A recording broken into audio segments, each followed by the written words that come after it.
So this is our third podcast on the topic of Genesis with Dr. Willie McLeod from Core Ideas. Unfortunately, Quibus won't be joining us. He's a bit snowed under with Bible GPS teaching, but I actually really look forward to this podcast. And again, we'll be touching on Genesis, but basically looking at the fact that there's two creation stories in Genesis. We're going to be discussing what the implications of that is. And then overall, just looking at Adam and Eve. Willie and I, prior to this, to us starting the podcast, had a bit of a discussion, and we were talking about sort of this simple approach, the scientific, metaphorical, and contextual. And then we'll probably bring a couple of other items into it as well. I'm going to hand over to Willie. Welcome, and thank you for the time. I really appreciate it. It's my pleasure to join you. So Willie, my first question, we sort of touch on the fact that it looks like there's two creation stories in Genesis. Did you want to sort of elaborate on that? Yeah, so in my view, the first story is what I would call that the creation story. That's chapter 1, verse 1, until chapter 2, verse 4. So that's, in my opinion, the creation story. It tells about the creation of the universe. Then we have another story, which directly precedes this one until the end of chapter 3. Now, this I would like to call the garden story, because it's a different story. It's about a different perspective. But what is interesting is there is some connection between the stories. For example, in the creation story, we see how God created everything from very simple things until the complex stuff, and eventually the final point of creation was the creation of the humans, of Adam. And then, but in the second story, the garden story, we again see that God creates things. But now he first creates Adam, and then he creates trees and animals from the ground.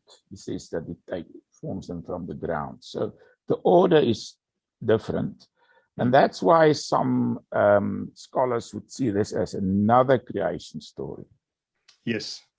Now, in my view, this is not what is happening here. I just think that what is happening is that the author is just, in a repetitive sense, telling that God created, for example, Adam or the trees or the animals. So when he says that God created Adam from the ground, from the soil, Adam actually also means soil, or that he has made the plants, the trees in this case actually, from the ground, and the animals.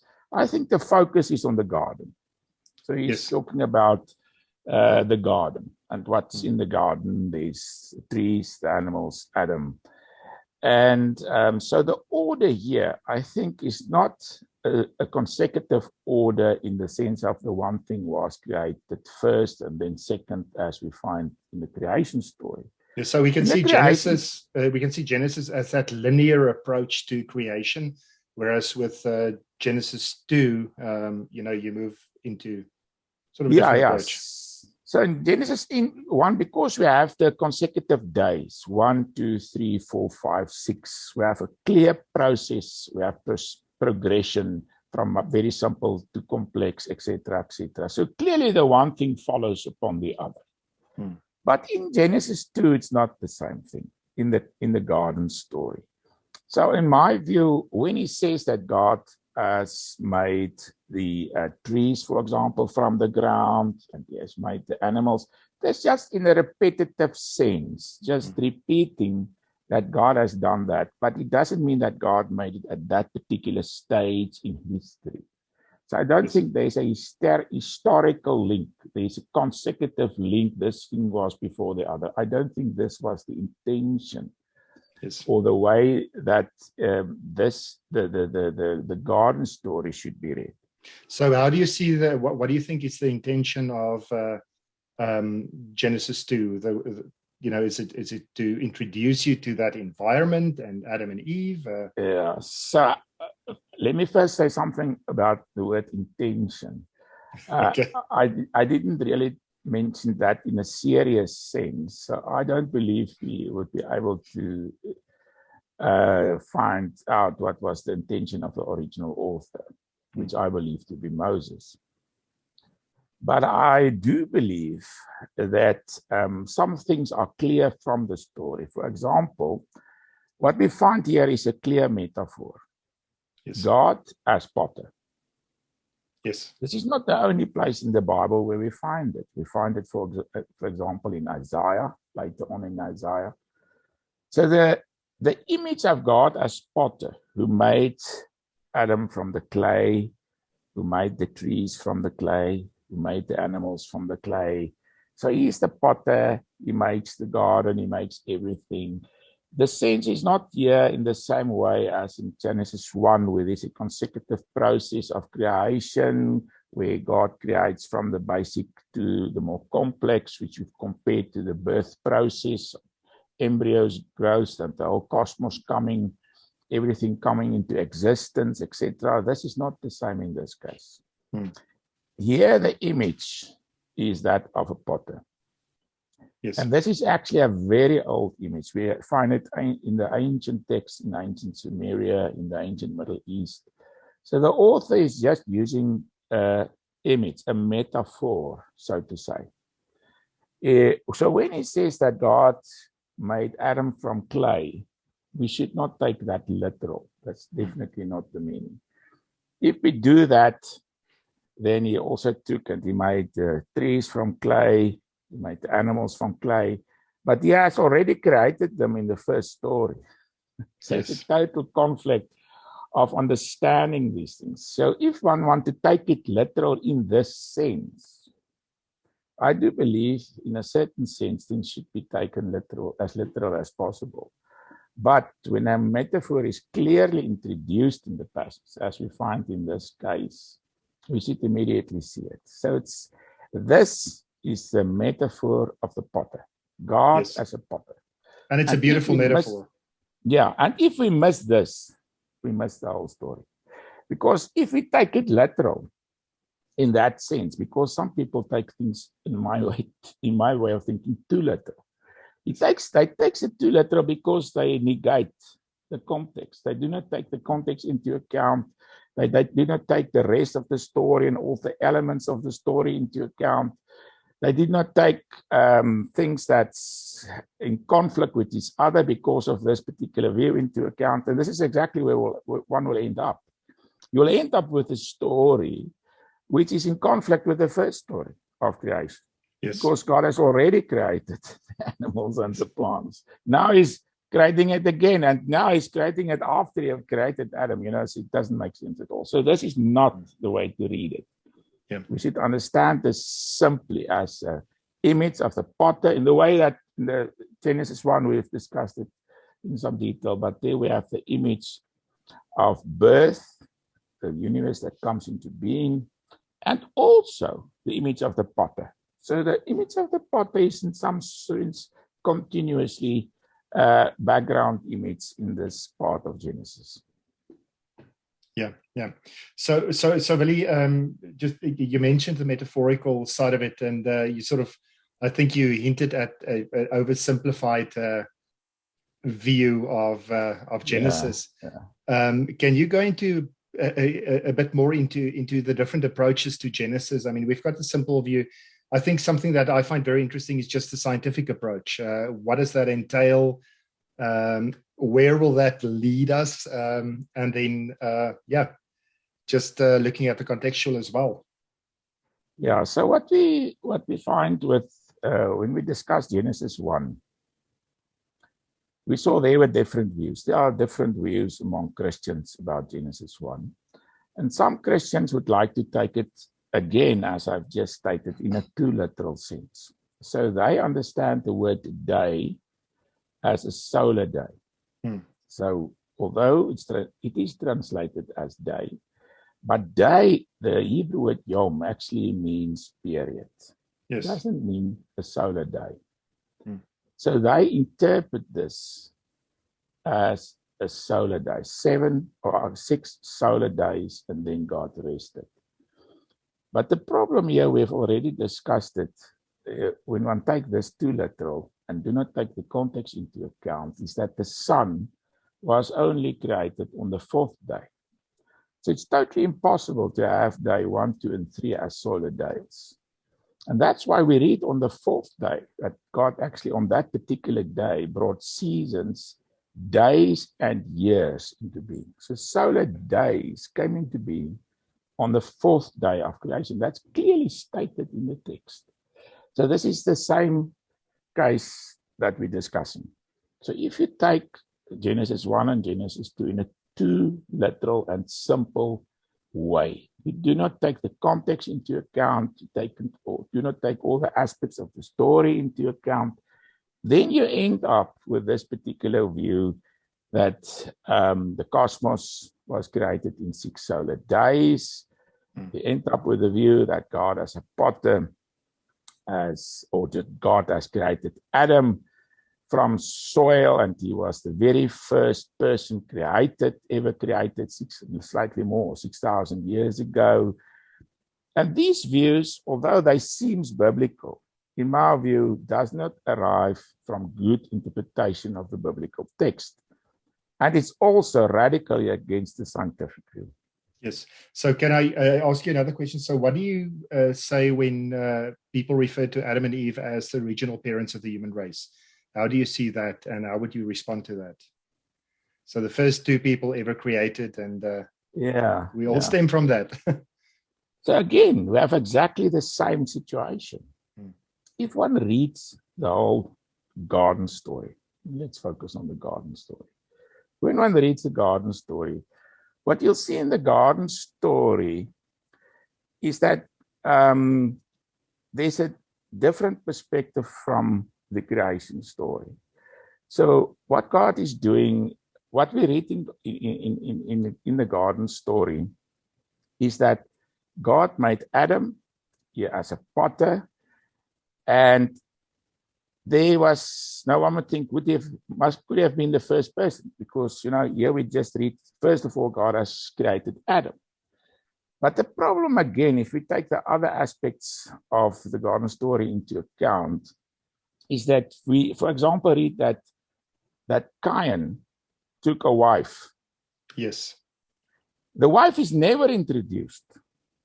We have absolutely no idea where she comes from. Now, in the same way that scholars or readers that take it in a simple sense and not take the context into account, they would try to get an answer to this problem, and they would say, okay, but it was just one of Adam and Eve's children. Yes, this is an assumption. Yes. It's not what is written in the text. It's an assumption. In my view, it's wrong.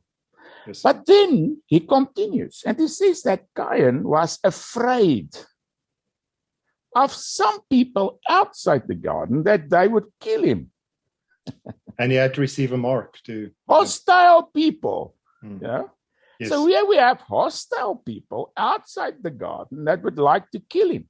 So obviously, here's a whole story, a background story that's not introduced by the author. Yes. Yeah. He just assumed there are other people outside the garden. To the biblical author, in my view, it's never a question.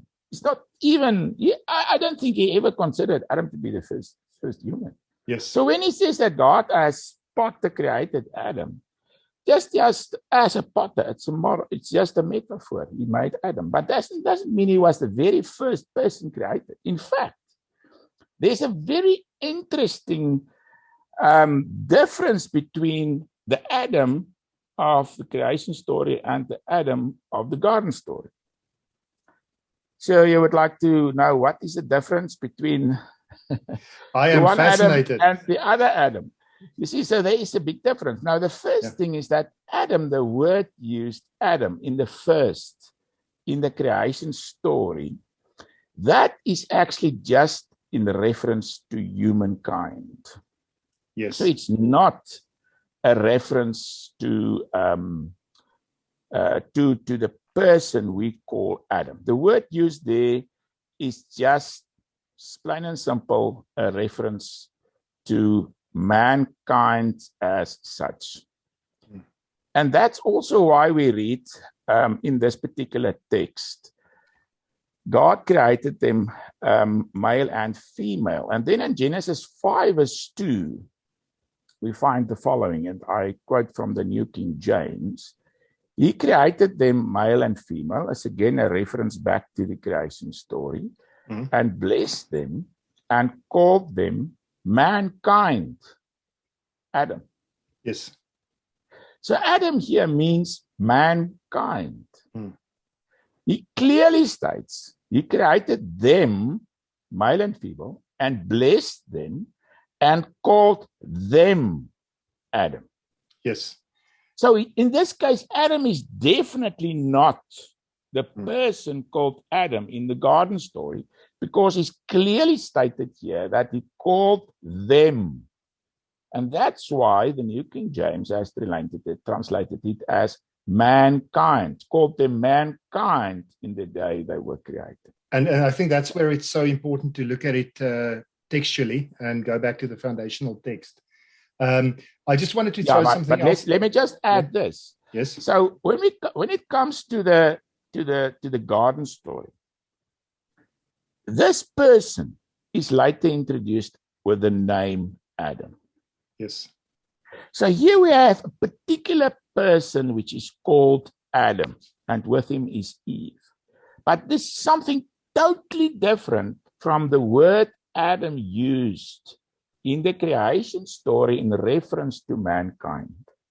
So we can interpret this as, on the sixth day of creation, the sixth period of creation, God created mankind, and that could have been long ago. Yes. According to science, at least 200,000 years ago. Yep. So God created mankind long ago, but then he introduced another story, a garden story, and he wants to tell us something else. And in this story, Adam is the person of importance. So there's a difference between Adam and mankind, and these should never be confused. Now, Adam belongs to mankind. That's why he has a play on the same word, Adam. Yes. Soil for mankind, or Adam, all three. But the play is, and this is also why he says that he took Adam from the soil. So there's the reason why he wants to say this is basically just to say he belongs to those discussed in the previous story called Adam, the mankind. Yes. Yeah. He's part of mankind, but he's not now physically created because it's just a metaphor. Yes. You can't take a metaphor too serious and think, yes, at this point in history, God created Adam out of the soil. That's just not how we should read this text, because this is not in my view, the ancient world had the same metaphor long before the Bible was written. It was a well-known metaphor, and it's also found later in the Bible that God is a potter. That doesn't mean that if he's a potter, that was literally how he created Adam. Definitely not. Yes, yes. Beautiful. That makes a lot of sense. And it also puts, if you look at Schofield's gap theory, it sort of loses credibility if you look at it in that way. Yeah, so we've discussed Schofield's view the previous time, and his gap theory, gap between Genesis 1 and 2.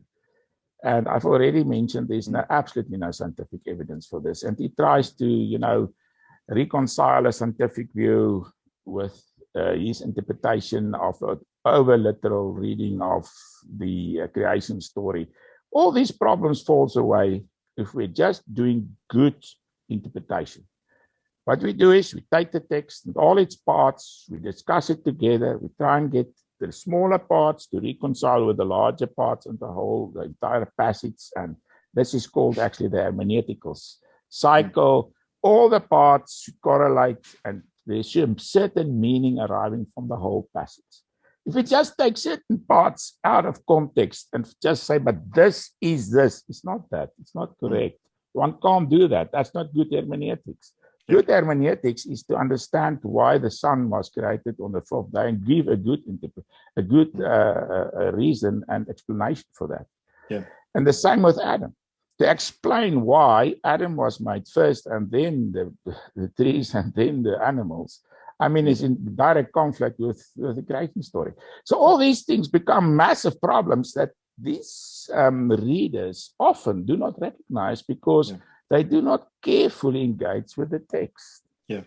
So Willie, my little curveball now is if you look at the scientific perspective and you look at reasons to believe, they sort of refer to Adam and Eve. Can you sort of expand on, just give me your opinion on that? Yeah, so they have a different view altogether. So what they do is they would say that Adam and Eve actually should be read in scientific terms. So what they say is Adam and Eve go back to a primeval pair, Adam and Eve. Mitochondrial Eve and the Y chromosomal Adam. Yeah. So they see Adam and Eve as the primeval pair from which all humans were descended. And, studies have shown that such a pair in history should be placed about, let's say, 150 to 200,000 years ago. So what they would say is Adam and Eve in this garden story. So again, they mixes the creation story and the garden story. Oh, yeah. So what they say is in the garden story, Adam and Eve, they equate Adam with mankind. Adam, the word Adam. So they equate the name Adam with the word Adam, meaning mankind. So they do it in the opposite direction. Yes. The one group takes mankind and equates it with Adam, and out of the opinion that the cosmos is just 6,000 years ago and that Adam was the first person ever created, and that was out of soil.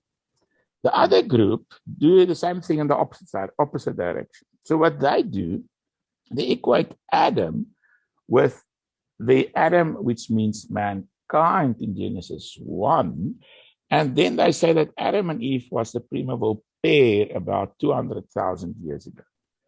Now, in my opinion, this is problematic because there is absolutely no doubt that the biblical author introduces Adam and Eve in the framework of the historical horizon of biblical tradition.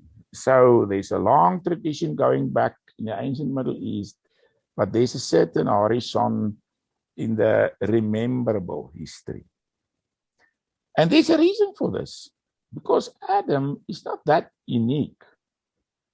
Many people which only reads the Bible do not even know that the biblical version is not the only version available in the Middle East about this particular person. We also find reference to him in Sumerian tradition where he is called Adapa.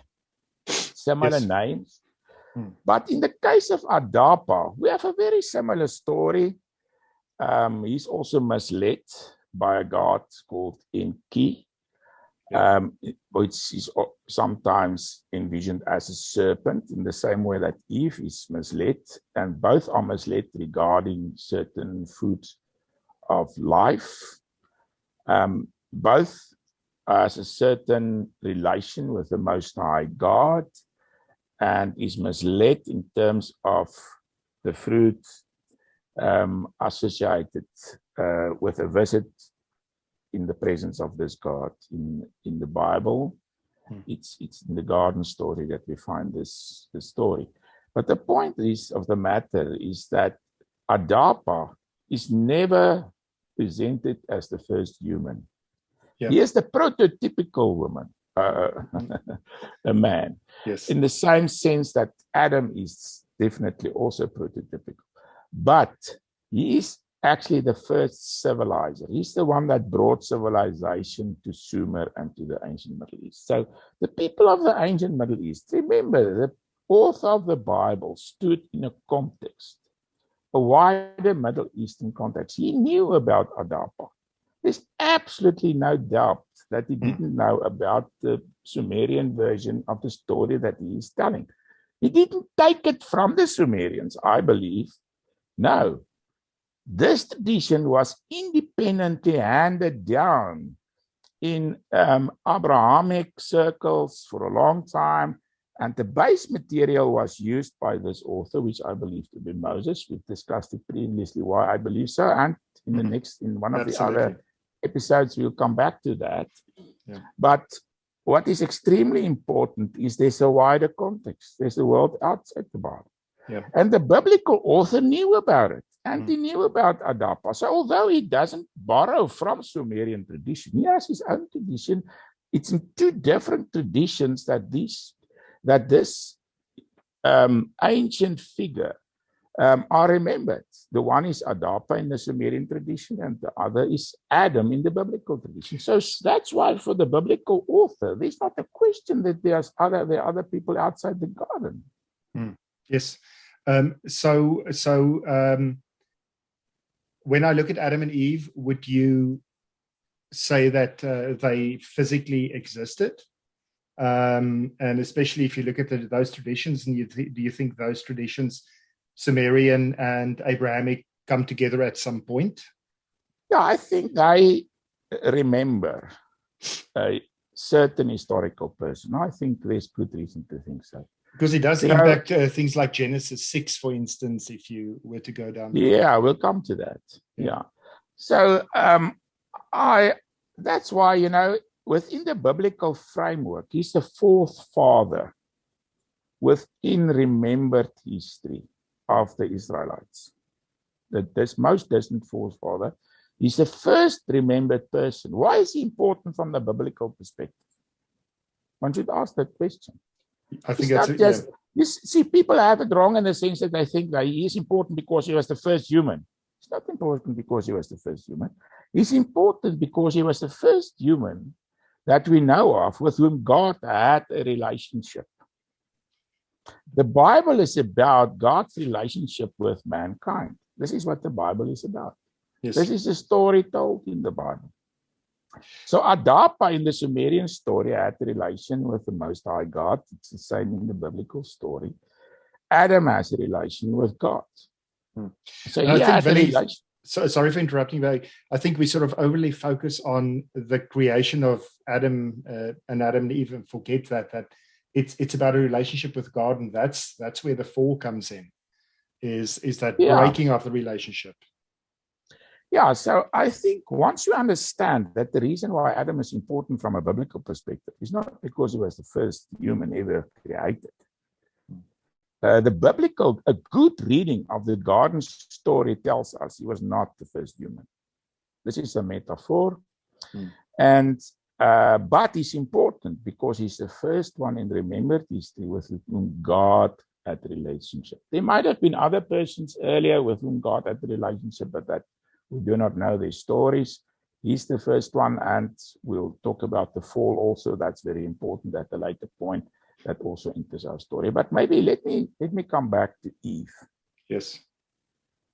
Now, the interesting thing about Eve is that she was created from Adam's rib. And the question is, how should we take this? Now, the same problem arrives here, which we've already talked about regarding Adam being made from the soil. In that case, it's a metaphor of God as a potter. In this case, it's also a well-known story from the ancient Middle East that the author has made use of. So we know the story. It's an extra biblical story. It's told since part of Sumerian history again. In this story, there was a certain god. His name, I have already introduced him. His name is Enki. And 8 gods were formed from his body. And because they formed from his body, they're very closely related to him as himself.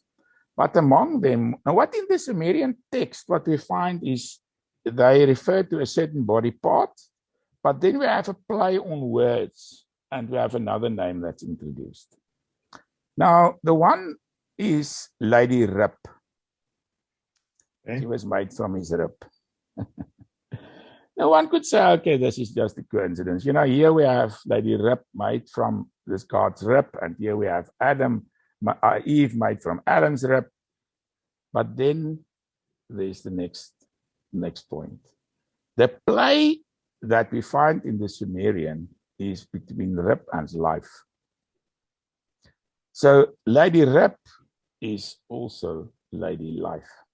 Yes.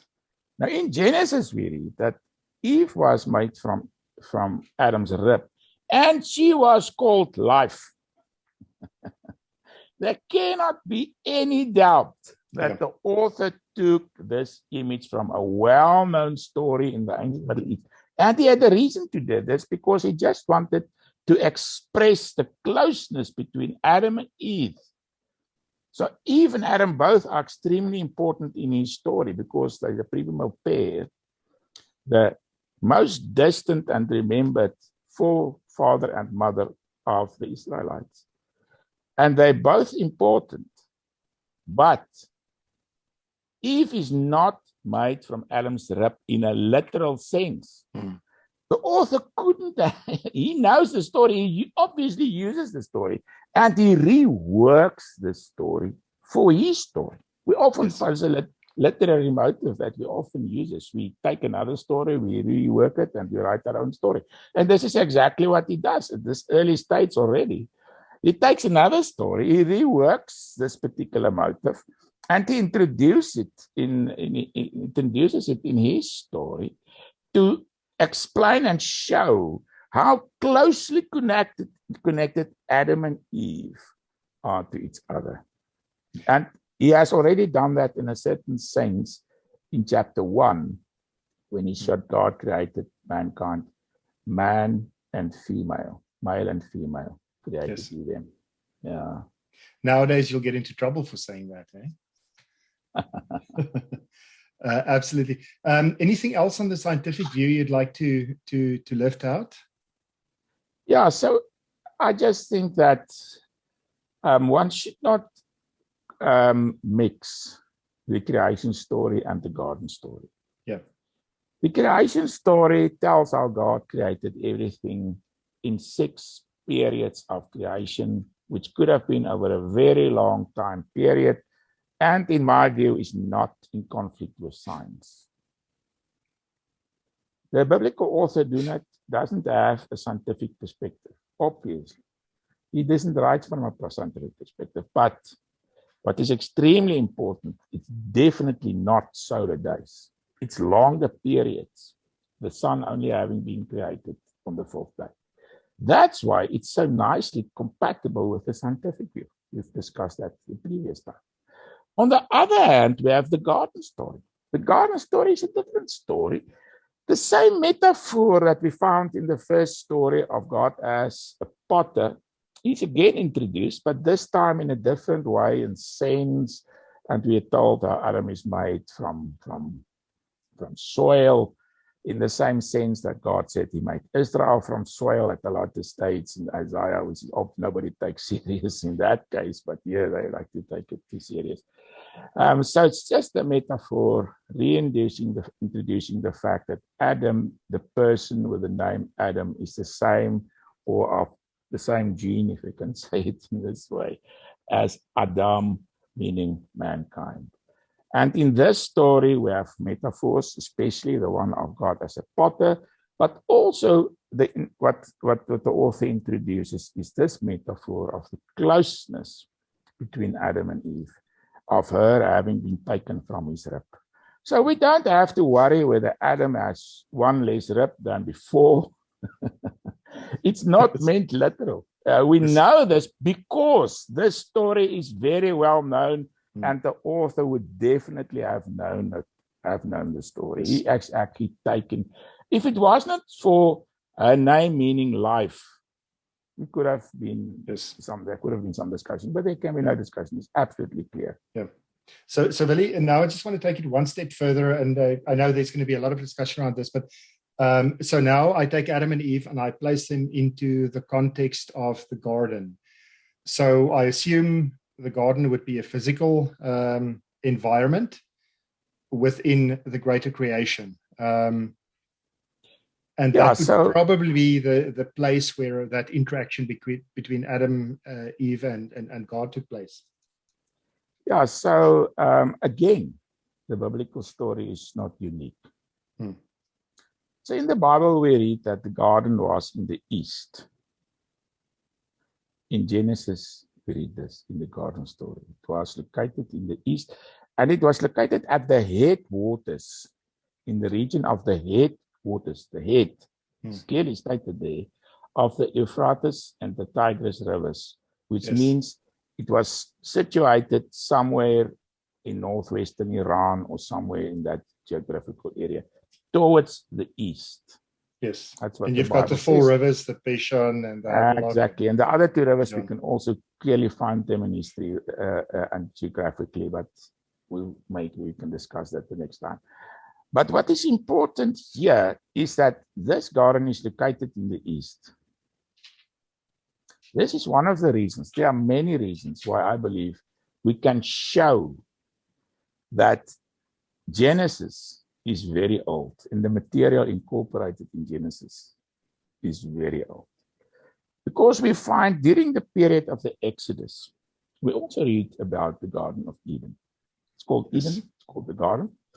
But now it's definitely not in the east, it's in the Lebanon. The location has changed. So in this case, it's not the historical garden that is being referred to. It's just the Lebanon is taken as a type. And he actually also, in this case, gets it from the story of Gilgamesh. Yes. Where we read about the council of the gods and the mountain of the gods. And what is interesting in Ezekiel, where he makes this reference, it can be translated as the mountain of the gods, not mountain of God. It's usually translated that. But in my Bible, in the Afrikaans Bible that I sometimes read, we find the mountain of the gods. Because there is the view that Eden was on top of God's mountain. Now, that might be metaphorical as well, but So this is again taken from outside the Bible, from the Gilgamesh epic. It's a long story, but anyhow, the point of the matter is, during the exile period, the exilic period, this garden was located in the Lebanon. And long before that, in actual fact, the Gilgamesh epoch dates back to the early old Babylonian period. That's about, let's say, 1800 BC. That's about the time of Abraham. So from that time, and even slightly earlier, this garden was placed in the Lebanon. But before that, there's an even older tradition in which this garden was not placed in the Lebanon. It was placed in the north, in Arata. And that's fascinating, because Arata is most probably where the name Urartu originated in geographical terms, and the biblical Ararat originated. Now that's to the north, and from Israel is towards the east. And there was an ancient tradition in ancient Sumer about such a mountain, a primeval mountain in the north from Sumer, which clearly agreed to the biblical description, geographical description. So this is an extremely old tradition that we find in the Bible about this particular mountain. And the Bible places Adam and Eve on this mountain. So there, I believe this was probably a certain kind of sanctuary. And there was this garden, because quite often we find the garden on top of the mountain of the gods being a certain location in this case, because in Genesis 2, in the garden story, God is very involved there. He walks in the garden. So there's good reason to believe that the mountain of God was close by. And in Ezekiel, we find that the garden is on the mountain of God, or the gods. And this is an ancient concept, that the garden is actually on the mountain of the gods. Yeah, and Arata features in Lugolbanda and Enmerkar. So that's the stories. Yeah, that's from the Earth 3 period. That was about before 2000 BC. So that's old. That's the older material. So it was an older perspective. Yes. And that older perspective is the one that we find in Genesis, in the garden story. The later perspective, since the old Babylonian period, is the one that we find in the prophet Ezekiel. And it's totally different. Yes. And if you don't know these things, you can totally misunderstand what is going on. So what we clearly find is that there was an old tradition about a mountain of God somewhere in the north, from Israel towards the east in the area of the headwaters of the Tigris and Euphrates rivers. Yes. Now, from the biblical perspective, this is where Adam and Eve is located. The primeval pair, in the sense that they are the model. They are the model. So what Moses, in my view, wrote this. We can discuss again another time why I'm saying this. I've already given some reasons. I've got many other reasons. So what he has written the creation story, because as we read in chapter 2, verse 2 and 3, God, if he created in 6 periods and rested on the 7th period, Israel should also work 6 days and rest on the 7th. So that's the model for Israel. So the reason why the creation story is ordered this way is to serve as a model. God did it this way, that's why Israel should do it this way. The same for Adam and Eve. God did it in this way. He created Adam and Eve. They're the model. And this is why, if this is God's model, we should follow God's model. And this introduces the concept of marriage. So I think it's quite clear that the rib episode is not to be taken literal. The creation of Adam from the soil is not to be taken literal. These are metaphors. There can be absolutely no doubt that they are metaphors.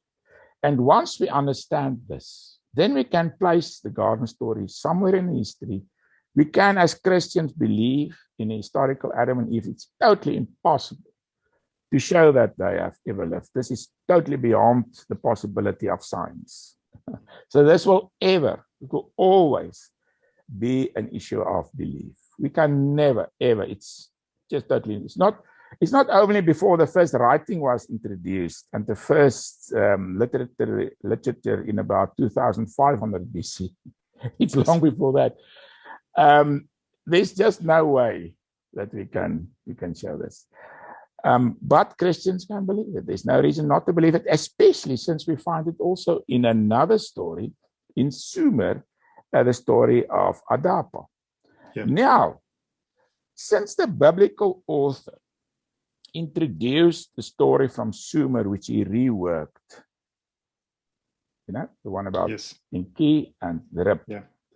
There's absolutely no reason why the Adam and Eve story is not in the same sense. So he also might have reworked the story of Adam or Adapa in a certain way because he has a certain message to convey about Adam and Eve. So this story is also a moral of the story. Yes, I wanted to ask about that. Yeah, so we can believe in a historical Adam and Eve, but at the same time, we can also see that the author is here producing a model. He is, in the same way in Genesis 1, is a model, it's God's model. Again, we have God's model for humankind. Yes, absolutely. So before we end up with this podcast, what's the take-home message for Christians? You sort of alluded to a couple of things. I mean, it's a model for marriage and relationship. It's relationship with God. Anything to add to that? Yeah, so this is a fascinating part of the Bible, chapter 1 to 3. And I think once one makes this distinction, between the creation story and the garden story. One handles them apart. The one is about the creation of mankind, the other is the garden story about Adam and Eve. Then there's absolutely no conflict with science. It's good hermeneutics because all aspects of the story are reconciled and are incorporated in the story, are explained in a very sensible way. which is the basics of good hermeneutics. You don't have issues and problems to explain this or that because you take it too literal. You should take it literal in a certain sense, but it should be in the context. You shouldn't do something that's beyond the context because then it's a wrong reading. The context is extremely important. So it's good hermeneutics that we've engaged with in explaining and trying to understand chapters 1 to 3, but it also tells us that the biblical story is not in conflict with science. So often, because Christians hold to a simple view, a view which is not taking all these aspects of the story into account as a very basic and simple, must I say, understanding of the text. They do not engage in any sense in good hermeneutics. They do not take the ancient world from which the Bible originated into account. They do not know anything about that. So now they take their view as the standard in conflict with science, and they say science is wrong, we are right. They are not right because the Bible does not say this. Often we read the Bible say this or the Bible say this. The Bible definitely doesn't say these things. It's their wrong interpretation of the Bible. So when we interpret this in a good and solid way, it's not in conflict with science. And I think this is an extremely important point to make. Beautiful, absolutely. And Kobus will sort of point to the pastoral part of that as well. Yeah. And at the end of the day, it also addresses relationship. The fact that God created us to have a relationship with Him. That relationship was broken, but also if you look at Adam and Eve, we want to be in a relationship with people, but it's that striving towards that sort of renewing that relationship with God. Yeah, so this story is where the relationship of God with mankind commenced. It might have commenced earlier, but in remembered history, this is where it commenced. And it's extremely important because we also discussed the fall at the later stage. Yes. But that also involves the relationship with God. That's center. In the garden, God, Adam and Eve, their relationship. Beautiful. Thank you, Willie. This has been really fascinating, and I think you've clarified a lot for myself and definitely for people that will listen to this podcast. And along those lines, I just want to say this is a joint podcast between Core Ideas and the Bible GPS, and I'm going to post all of the links on the YouTube channel as well as the podcast.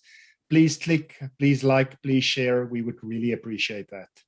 Thank you. Thank you, Willie. I appreciate it.